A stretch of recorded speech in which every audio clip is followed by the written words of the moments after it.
that would be the accelerator. That's what would explode their business even more. So the big question is, what are the top agents doing to absolutely crush it in real estate, grow their teams, and add more transactions year over year while so many struggle? If you ever thought about this, you're not alone. No one has been able to get the answers until now. We spent the last few years helping agents sell billions in real estate, rubbing shoulders with top producers, which got us thinking, how can we expose more people to these insights to help raise the standard in the whole real estate industry? We then realized that we could help bridge the gap by getting the secrets from the best of the best so that you can succeed. My name is Andrew Dunn. And my name is Peter Michael. Welcome to Elite Agent Secrets. Hey everyone, and welcome to this episode of Elite Agent Secrets. On today's episode, we've got Erik Kelly. Now, he's coming up to his 20th year in real estate. He has trained and coached hundreds of real estate agents. He's owned a KW office. He was the MAPS coach. He's now a certified mentor with EXP, passionate about helping others and letting people build a legacy.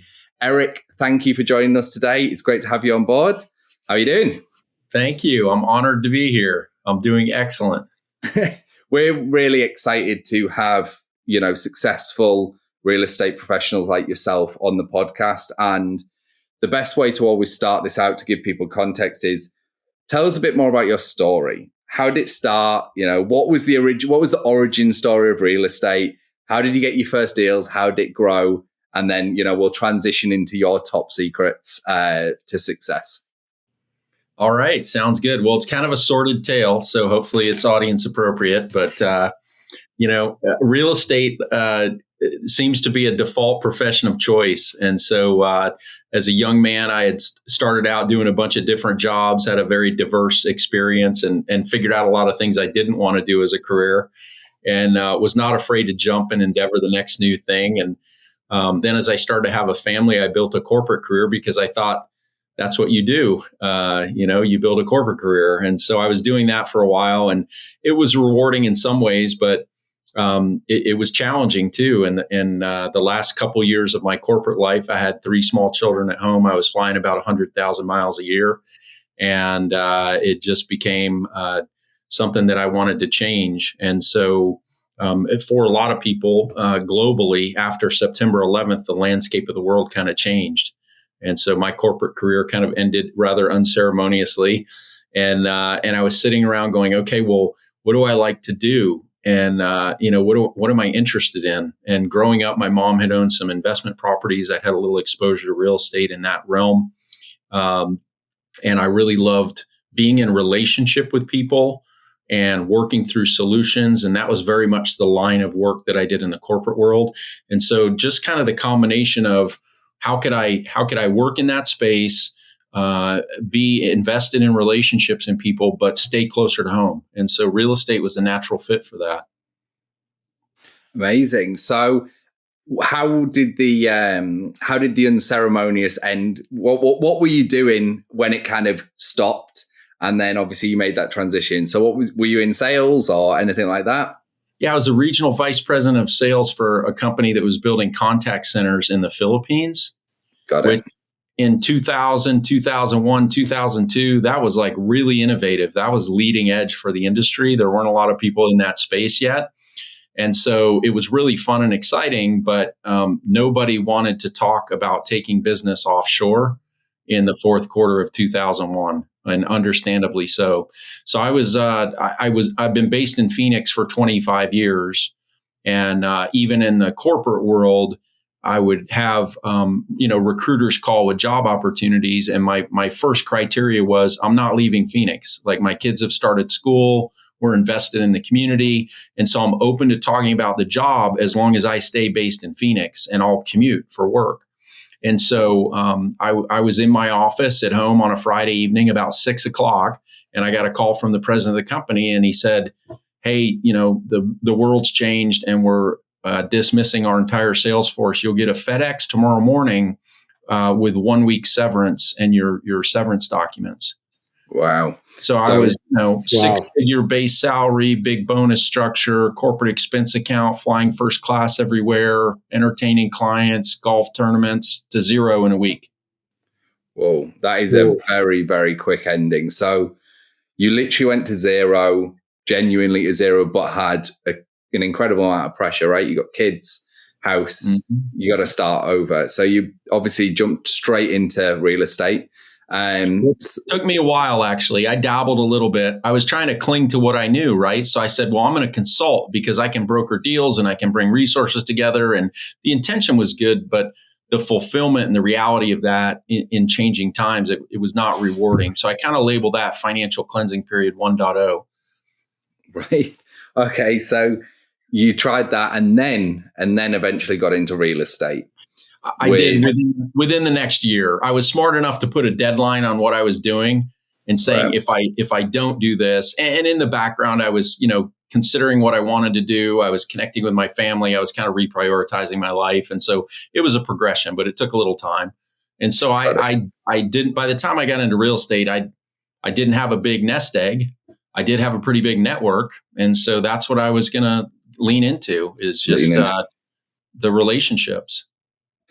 Got it. So when you went into real estate, so how did it begin? Who did you join? Where did it start? And then let's kind of run through how you got your first deal, the mythical one. So it's pretty wild. And you have to think about, this was such a humbling time in my life, but looking back, also rewarding in terms of how resourceful we can be when we need to be. And so, my reserves were dwindling as I got into real estate.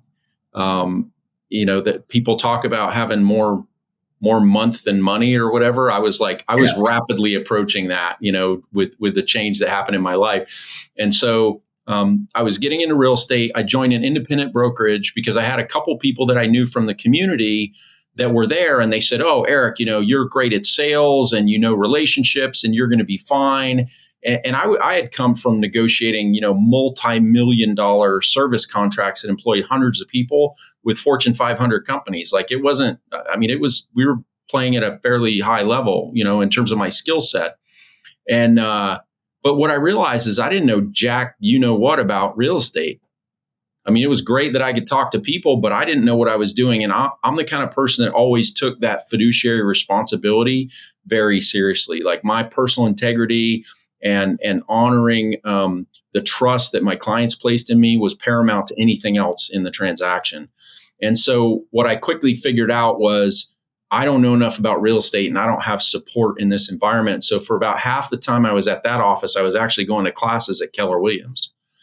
And I learned a ton of stuff at Keller Williams. It was a great environment. I'm super thankful for the time I spent there. And so anyway, that led to me transitioning to KW. I ended up being there 15 years. I owned an office for 3.5 years with 3 other partners, which was an incredible experience too. And then made my transition over to EXP. And the first deal was actually, it would have been like November of 2002. And I was struggling at that point mentally and emotionally, as you can imagine. I'd spent over a decade building this career. I sort of thought I was all that in a sack of nickels for a moment, which is usually when life has a way of tapping you on the shoulder and going, "Oh no, I've got something else in store for you." And so I was kind of in a low place and I was under the weather and I'd been to the doctor and I was on the way home from the doctor and I was like, man, I've got to get something. I've got to get that first domino, and get some traction going in this industry.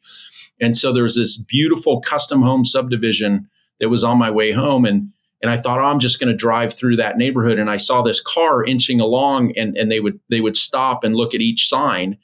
And they had a Colorado tag. And I had lived in Denver before Phoenix and my oldest son was born there. And so I watched them stop at a couple signs and I literally pulled up beside them and rolled down my window. And I said, "Hey, are you guys visiting from Colorado? I used to live in Colorado." And I started this conversation with them. And it's this beautiful couple, Jack and Helga. And we ended up eventually a few weeks later finding a new construction home for them. And that was my very first sale in real estate. What a story. Desperation, baby. Desperation is a powerful motivator.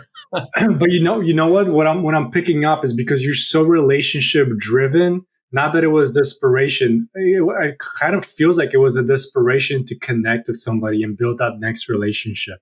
Yeah, I think so. And maybe just step into a new identity, and kind of get that belief and get that, when we're soaring in life, when everything seems to be going our way, we tend to celebrate. And when we're struggling, we tend to hide out and overanalyze and overthink. And, the best thing that we can do to get traction and get into momentum in anything that we're doing, whether it's our health and wellness, our finances, our business, like anything that we want to accomplish in life, is get into action. If we get into motion, then results show up. They may be incremental. It may be a bumpy ride for a little while, but we're going to get some kind of results, So for sure.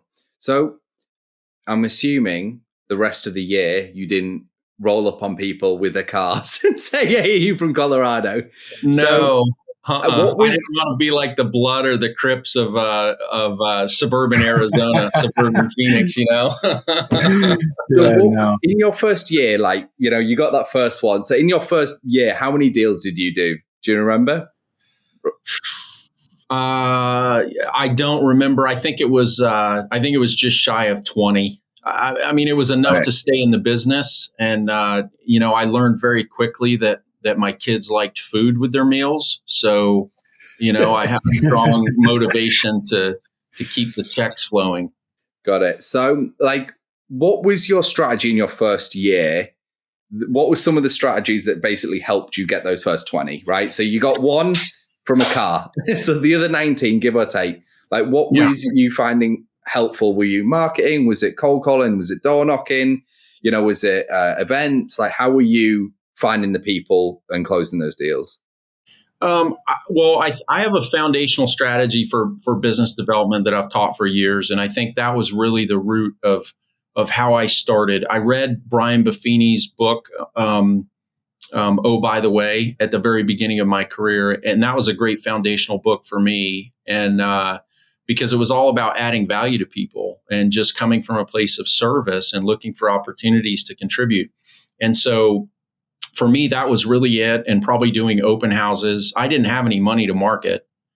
So the three things that I could control are how active am I? How many conversations can I put myself in? Purposeful conversations. How am I informed about the market, which any of us can study the market and be informed about the market or be informed about a neighborhood or things like that.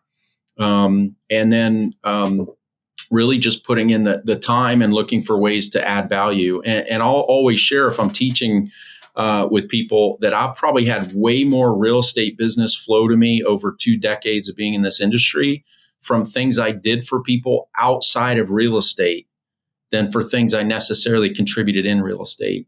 And in the beginning, it was tough because people knew me as a community guy. I was involved in charity. I was coaching youth sports. I was present, had a social network in my community, but I wasn't valid as a real estate agent.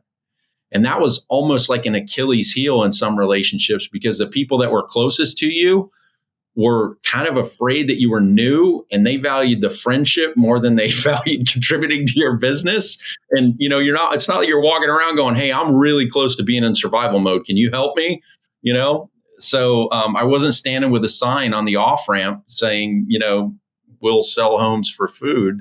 And so the strategy that I developed that I still work till this day is called the 5 and 5. And my intention was for every workday to have 5 sphere of influence conversations. And that was just people that I knew in the community. And my only motivation in that conversation was to nurture the relationship and just find a way that I could maybe contribute something or let them know I care or stay connected, stay top of mind. But I never talked about real estate. If they brought it up, I talked about real estate.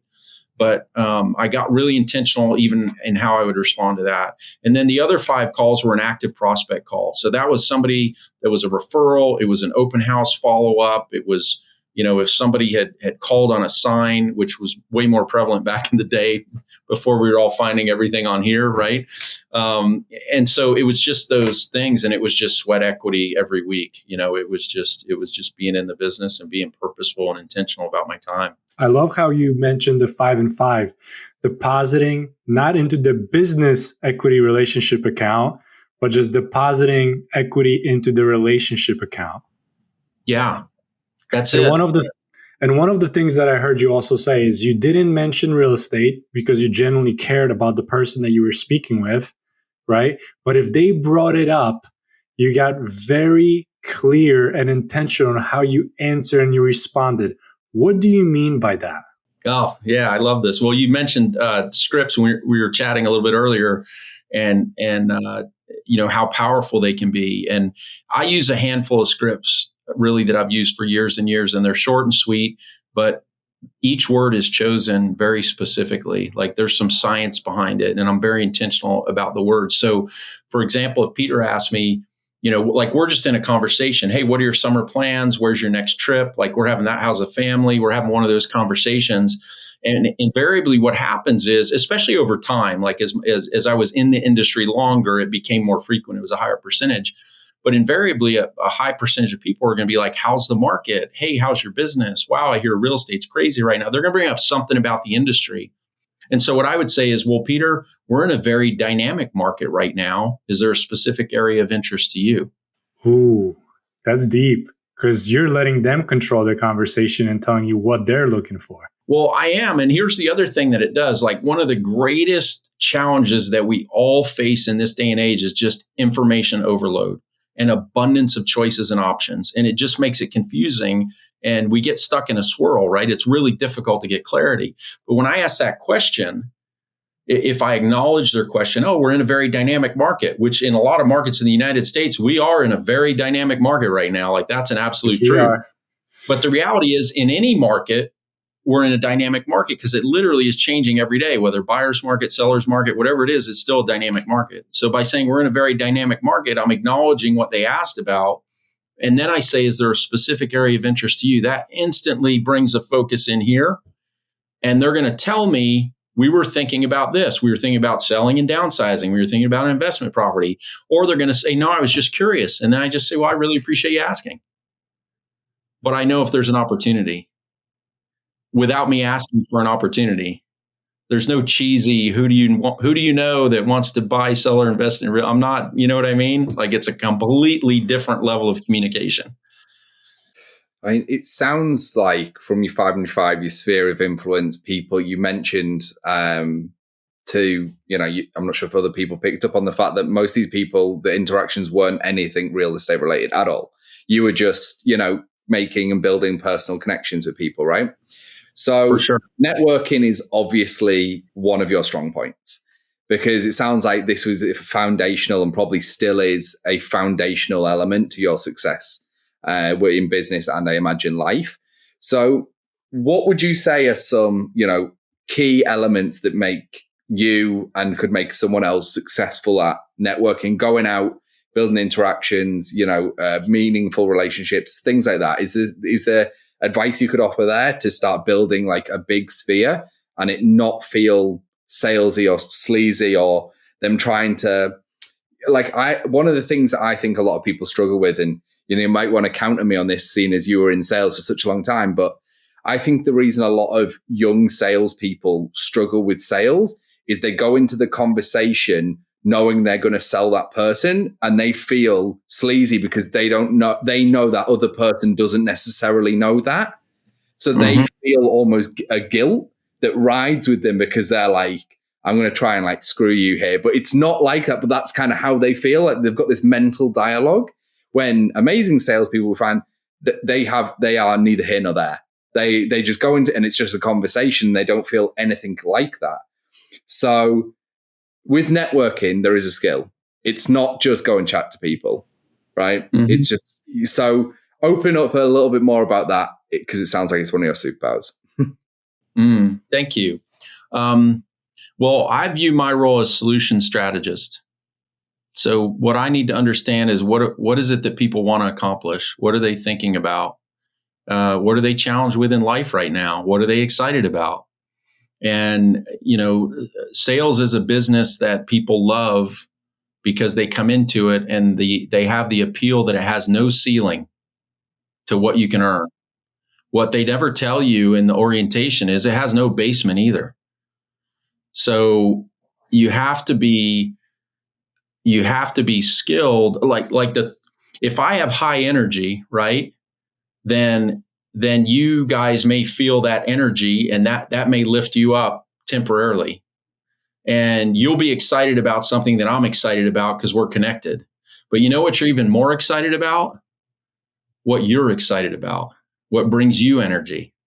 And so it's really a discovery process, where we're asking the next level questions of why that's important. And, in like a home buyer consultation, I like to say, or it works with home sellers too, but I like to shift the focus to the outcome, right? So Andrew, as we talk about your new home, and you kind of envision your life there and gathering with people there and just your day-to-day living, if you were to close your eyes and envision that and just kind of paint me a picture with words, what does that sound like to you? So to me, it looks like being outside with the family near the pool, having a barbecue, everyone having a good time, not a care in the world, and just genuinely enjoying each other's company and not worried about tomorrow, just enjoying today. Dude, yeah, stop lying. You didn't talk about the race car and all the other fun stuff that you're doing. There might be a race car in the corner. Perfect. That's awesome. All right. So we need a really nice garage to showcase the race car. Yeah, absolutely. Yeah. That's how I would envisage it. Yeah. And so even on that, and Peter brought it up, which was great, but there would be kind of a tell me more element to it, And so if the race car is important, now we tie in that. Well, just from that little conversation, I now have like some key points where there's an emotional attachment to you. So when number one, it helps me not present things that are not a good option, because I think one of the challenges all of us face as human beings in this day and age is just feeling like we're heard. Like we're in such a distracted world. And, I'm evolving my business because I see people that are like doing incredible things with YouTube and Instagram and social media and digital branding and all that stuff. And, I'm not as tech savvy or as I don't put filters on my stuff. Like, you know what I mean? Like that's not my jam. If Cheplack would have heard you say that, he would definitely yell at you. He would yell at me. Comment that he's like, that's a limiting belief. Tech savvy. Screw that. You just have to learn a little bit. That's all. I have to learn a little bit. So that's a growth area for me. And I see that. But the flip side of that, and the reason I brought it up, and you're right. Hopefully, Chep won't see that. I don't want any chastised text from him. And it is. You're exactly right. I mean, it's a limiting belief. It's just a learned skill set. It's just applying the time. But the reason I bring that up is like that would be the amplifier and the accelerator to the people that are already in that space and are good at it. Is master human communication and master the interaction and master the relationship building stuff. Like that would be the accelerator. That's what would explode their business even more. Build meaningful relationships, underline it, circle it, right.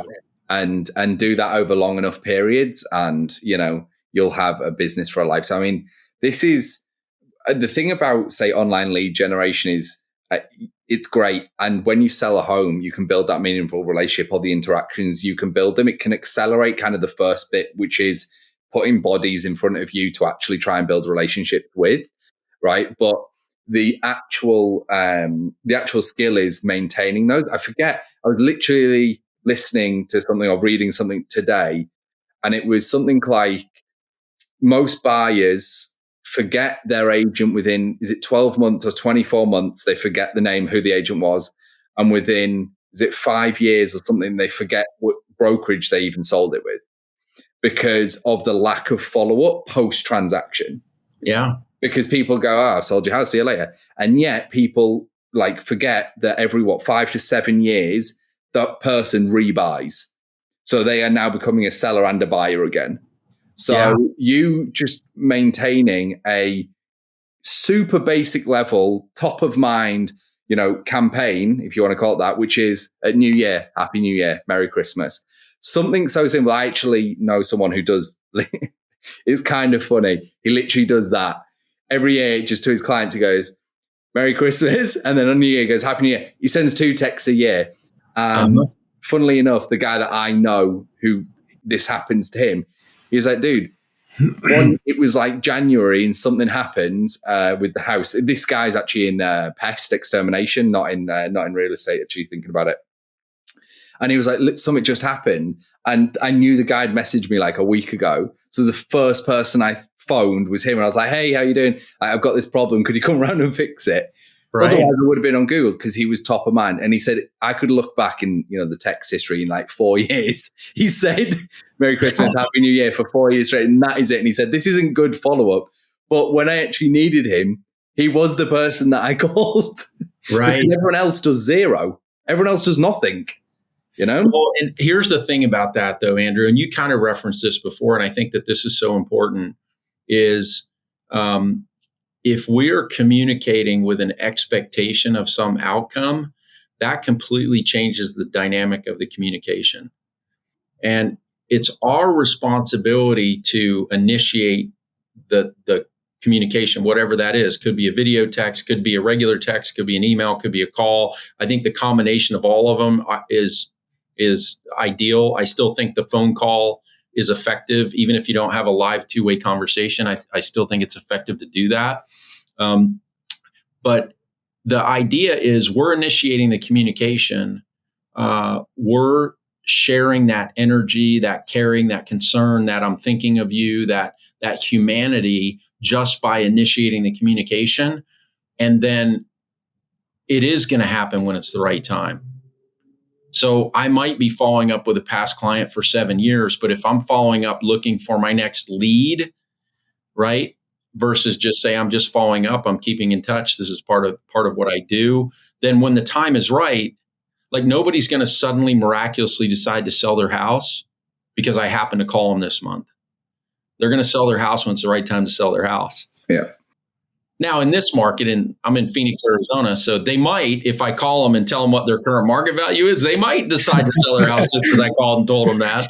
But in most markets, in most moments in time, it's going to be some life circumstance or other motivation. I just happen to be there at the right time, and I've made those deposits over time. You know what's very interesting, Erik, and I got to experience this really firsthand because the way we got connected, I was talking to my buddy. We were talking about cars, and we walked into the gym. What was it, like 5, 6 a.m. in the morning? And lo and behold, we instead of grabbing and getting the workout done, we actually just got chatting and we were talking about cars. Yeah. Not at any point in that conversation, like you're saying, is I felt that there was some kind of outcome that you were seeking other than connecting with me, talking to me, and building that relationship. And hopefully you felt there was reciprocation of that as well as we were talking. 100%. Yeah. And I feel like everything that you're saying here, you're taking it even out of real estate, but we should look at it the other way around, is you took that concept and you brought it into your real estate business, because at the core, one of your core values is legitimately and genuinely caring about the people that you're speaking with. So naturally, like Andrew is talking about, people think of you because when you're reaching out, you're doing your 5 and 5 every single day. It starts compounding. And because it starts compounding, you're building that trust. And because of how intentional you are with every single conversation, with every single response, it's constantly really making it centered around who you're speaking to, no matter what you're speaking to them about. Even during this interview, I think the audience really will be able to hear and, most importantly, feel what you're saying, as opposed to the surface level stuff, right? Mm-hmm. Thank you. I appreciate you saying that. And we did have a great conversation, and you're wired exactly the same way. And when we followed up, your motivation wasn't coming from a place of, well, how can I benefit from being in connected to you, Erik? It was, how can I be of value to you? How can I add value? How can I be of service to you? How can we find ways to connect and collaborate? So it was really, really genuine. And I appreciate that. And that's the thing, is like, I always told my kids growing up, I'm like, hey, understand on a fundamental level, there's 2 types of people in the world. There's me people and there's we people. I said, when you get around the we people, put your arms around them, stay in relationship with them, find out how you can help them. And when you get around the me people, just know that they're not there yet. And you just want to distance yourself from those people because they're only in it for their own benefit. And that's not the kind of people you want to walk through life with. So.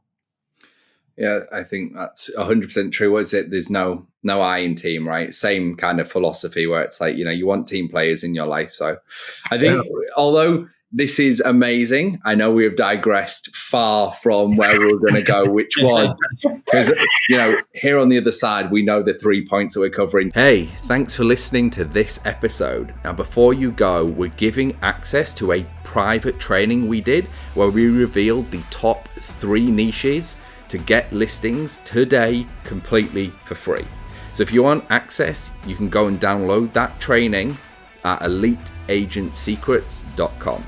We're regularly releasing new trainings, guides, and cheat sheets, so make sure to head over to eliteagentsecrets.com and sign up so you don't miss out.